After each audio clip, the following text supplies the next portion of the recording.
আসসালামু আলাইকুম। সবাইকে মুন্নিস ব্লগের শুভেচ্ছা। আপনারা সব ভালো আছেন? আশা করি ভালো আছেন। আমিও ভালো আছি আলহামদুলিল্লাহ। আজকে আর একটা রেসিপি নিয়ে আইছি, চিচিঙ্গা দি মাছ। চিচিঙ্গা দি মাছ রাঁধতে যে উপকরণ লাগে সেগুলো হলো লবণ আর হলুদ দিয়ে আমি মাছগুলো ভালো করে মাখাইছি। মাখানির পরে আমি 5 মিনিট রাখছি। রাখার পরে আমি ফ্রাই প্যান বসাইয়া তেল দিছি। তেল গরম হওয়ার পরে আমি মাছগুলা দিছি। আমি আজকে রুই মাছ দি চিচিঙ্গা রানমু। আপনারা যে কোনো মাছ দি চিচিঙ্গা রানতে পারেন। এখন আমি এক বাজু মাছ হয়ে গেছে আর এক বাজু উল্টাইয়া দিছি। আপনারা কাঁচা মাছ দিয়েও রানতে পারবা। একদিন এক রকমের আমি রান্ধি। একদিন কাঁচা মাছ রান্ধি, একদিন হালকা বাজিয়া মাছ রান্ধি। হালকা মাছ বাজিয়া একটা বোলের মাঝে লইছি। এখন আমি আলাদা একটা কড়াইয়ের মাঝে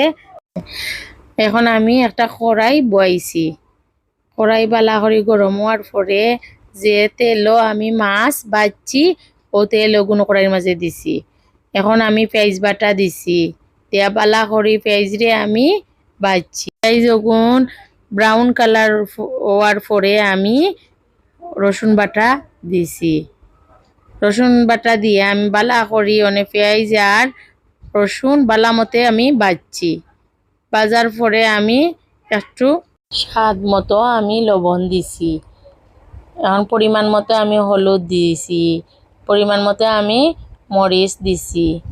পরিমাণ মতো আমি বাখরের গুঁড়া দিছি। দিয়া মালা মতো মশলাগুলারে বাজছি। বাজার পরে অল্প পানি দিয়া আমি কষাইছি। কষানির পরে আমি ঢাকনা দিয়া 2 মিনিটের জন্য আমি ঢাকনা দিয়ে গুঁড়া দিছি। ঢাকনা দিয়ে গুঁড়া দেওয়ার পরে আমি 2 মিনিট পরে আইয়া দেখি আমার মশলাগুলা হয়ে গেছে। এখন আমি পালা মতে মশলারে আবার কষাই। আমি এখন সবজিগুলা ডাইলা দিছি।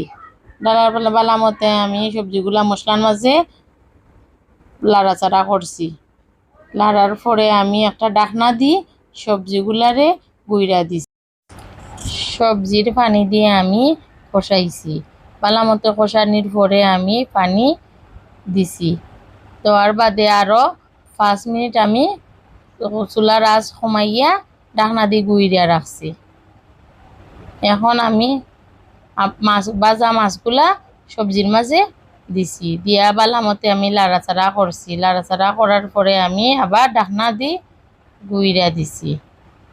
গুঁড়ার পরে আরও 10 মিনিট আমি জাল করছি। জাল করিয়া এখন আমি আবার ঢাকনা উদলাইয়া পানি দিছি। পানি দিয়া আরও 10 মিনিট আমি গুঁড়া দিছি।